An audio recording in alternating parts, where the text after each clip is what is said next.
Two general categories of problems and problem solving. Analytical problem solving is one way to look at problems. Another one, there's creative problem solving.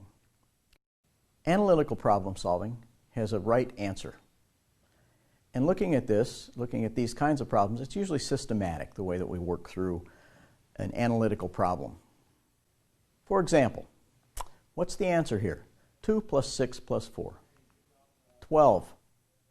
There's not a number of different answers, unless maybe you're in astrophysics somehow. Maybe we can figure out some different answer. But for normal humans, if you're not Hawking, then you're probably going to end up with the answer of 12. There are 4 methods for doing this. There are a number of methods, but 4 we'll take a look at that are common ones. One is root cause analysis, very systematic approach to looking at a problem. One is matrix decision analysis, another systematic way of looking at this. Another one is a decision tree, another very systematic way of looking at things.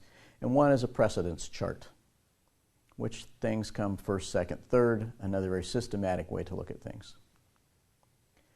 Root cause analysis. We have some different categories. What we do is say in category 1, 2, 3, 4, what are the causes of the problem under this category? So one category might be something mechanical. Your car won't start. So we say something under there that might be mechanical is, I have bad spark plug wires, or my battery's dead, or the starter has gone bad. So we have a number of different possible causes for that. Another thing could be we've flooded the engine in the car because we don't really know how to start a car very well. We may have another category that says people issues. Well, you may have somebody like a brother-in-law that drives your in-law's car occasionally, and whenever they go out to start it, they can't start it. So they're always calling you to come over and start the car for them. You can't figure out why your brother-in-law can't start the car. You just figure, my brother-in-law's an idiot. So it's a person issue. So these categories start to divide our causes for a problem into different areas. And this is the way we look at causes. Get rid of the cause, the problem ends up going away.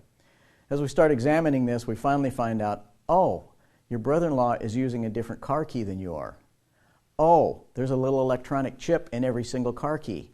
Oh, the electronic chip in his car key has gone bad and the car won't recognize his key, and so it won't let him start the car.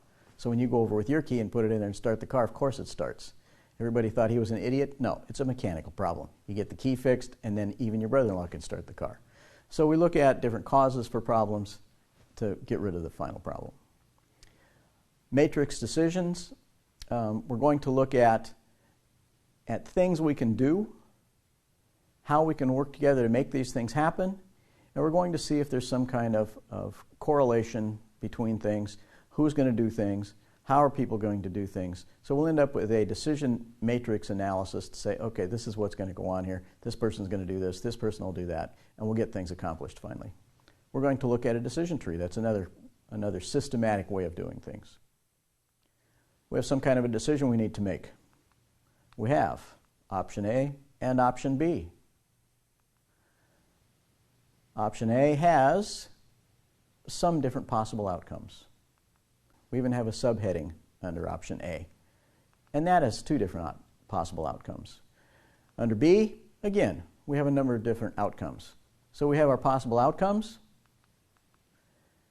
What do we do with this? We're going to prioritize these and figure out which is the best outcome. So a number of different tools to help us in our decision-making process. Precedence chart is another one of these. This just says, okay, how in the world do we solve this problem? What we're going to do to solve this problem is we start off with what do we need to get done, the purpose of this. What are the means we're going to use to get there? And then we get down to specific tasks. What are the things we have to do? So we get into some of the consequences we were talking about. Oh, you mean I have to do this and this and this, and then that will finally reach the goal over here. So another way to look at problem solving along the way. Let's look at creative problem solving. We just looked at analytical problem solving. Just want to tell you a quick story about a couple that makes decisions. The husband, very analytical.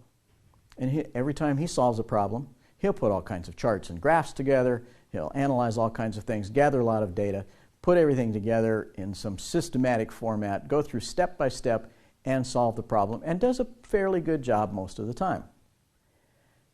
His wife doesn't do it that way. She does creative problem solving. She just thinks about problems and somehow manages to think about all the different aspects, kind of all at the same time in her head, and comes up with a solution to the problem.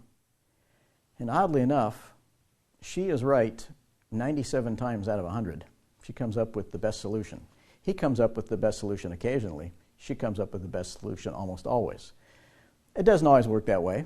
Systematic analytical problem solving is a great way to do things. So is creative problem solving. What do we learn in school? We learn analytical problem solving. Creative problem solving, let's look at an example. There's no right answer, and we just are going to look for some useful answers. What's the best answer? When we get done with this, we put a solution in place. Out in the real world, things went right. We did the right thing. We picked the best answer. Let's take a look at this. This comes from a book from Von Echt, which you might want to take a look at sometime. It's just kind of a fun book, a whack on the side of the head. We have 5 choices here. Which one of these, and you just need to decide now, take a look at this, which one of these shapes does not belong with the other shapes? Give you just a moment to look at that. And it doesn't take you long to do that. I'm sure a lot of you just like that. Oh, that one right there. Okay, so if you picked A, you're correct. All right, so as you picked A, you're correct. It's the only one that has part of the shape internal to the rest of the shape. Anybody pick B? Okay, great, you're right. It's the only one that has a straight and curved side.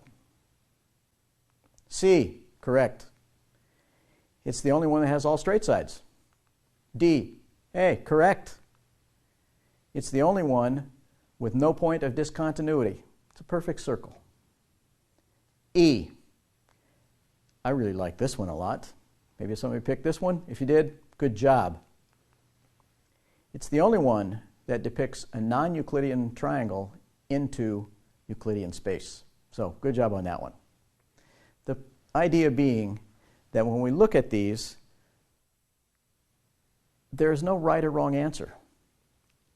A lot of times you find in the business world, there is no right or wrong answer. The organization that comes up with the best solution to a problem is quite often the one that gets an edge in the marketplace. There are numbers and numbers and numbers of stories about organizations who solve problems and can do something like increase their quality over a competitor. They get an edge in the marketplace. They can get things out the door faster than their competitor. They get an edge in the marketplace. They can hit a better price point and still make a good profit. They get an edge over somebody else in the marketplace. So looking at answers, there's not a right or wrong answer. It proves itself out in the real world eventually. Did we pick the best answer?